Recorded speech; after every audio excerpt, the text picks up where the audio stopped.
Nshuti mwene data, nkwifurije amahoro n'umugisha w'umwami wacu Yesu, kandi nkurarika muri uyu mwanya mwiza wo kugira ngo dusangire ijambo ry'Imana. Ukomeje kubana na Pastor Jacques nk'uko bisanzwe. Kadusome Zaburi ya 90 umurongo wa 2. Mwami, ibihe byose wahoze uri ubuturo bwacu. Amen.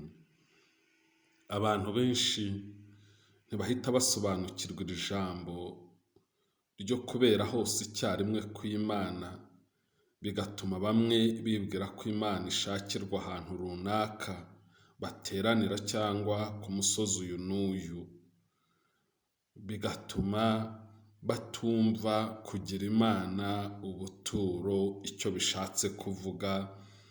Byari muri iki cyifuzo cya Mose muri Zaburi ya 90.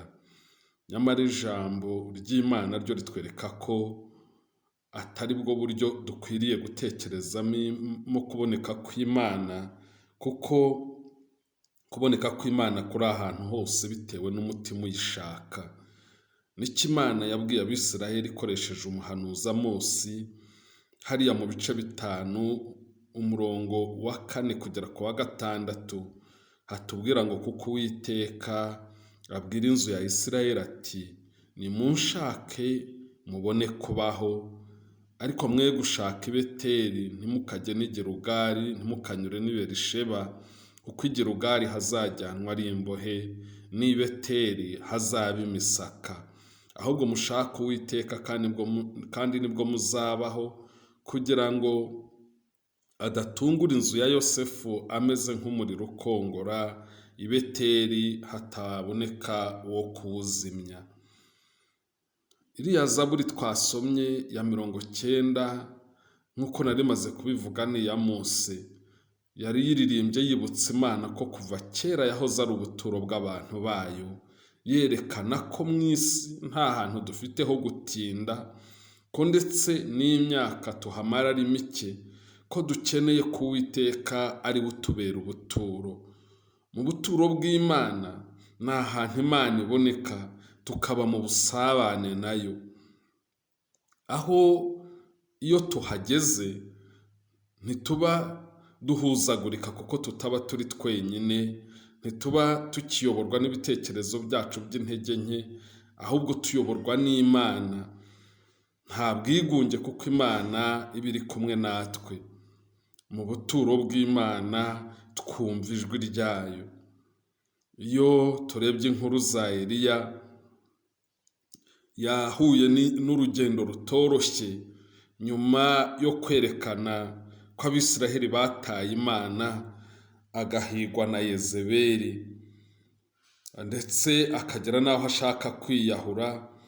Imana ikagenda ikoresha uburyo bwose bwo kumwereka ineza yayo, ariko ahantu umutima we wari wageze hari kure, ntiyari akibasha kumva no gusobanukirwa iby'Imana irimo ikora mu buzima bwe. Ariko yaje kugera ku musozi w'Uwiteka, naho ahahurira n'ibintu bitandukanye bitamweretse Imana.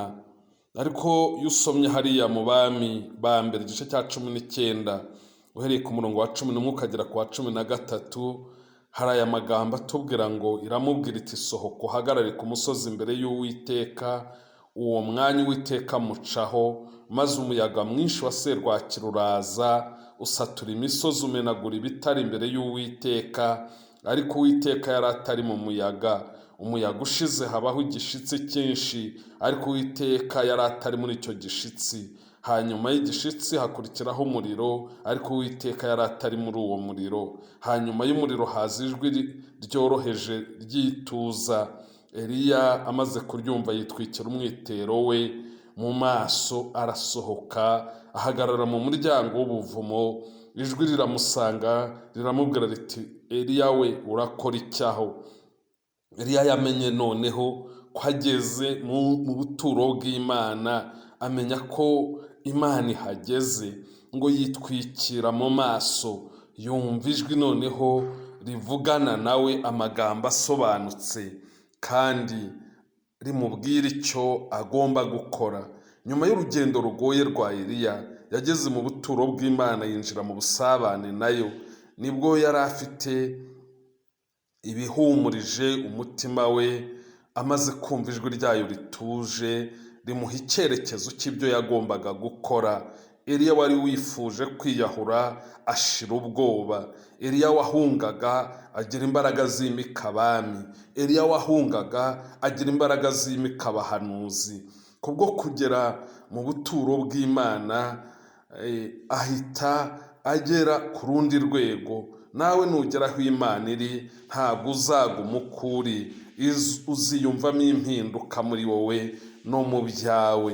Imana rero yiteguye kwiyereka buri wese, ku ijambo ry'Imana niko ritubwira hariya muri Yeremiya igice cya 29 n'umurongo wa 13, haratubwira ngo muzanshaka mumbone nimunshakana umutima wanyu wose. Imana yiteguye gusabana na buri wese. Urugi rwayo rurakinguye ndetse no ku munyabyaha. Ijambo ry'Imana niko ritubwira ngo nimuze tujye inama, niko Uwiteka avuga. Naho ibyaha byanyu byatukura nk'umuhemba birahinduka umweru bise na shelegi, naho byatukura tukutuku birahinduka nk'ubwoya bw'intama bwera. Hariya muri Yesaya igice cya 1 umurongo wa 18. Nta kintu gikwiriye kuguca intege ngo kikubuze kwinjira mu buturo bw'Uwiteka, kuko ni Imana idaheza. Ni wowe wakwiheza ubwawe wenyine.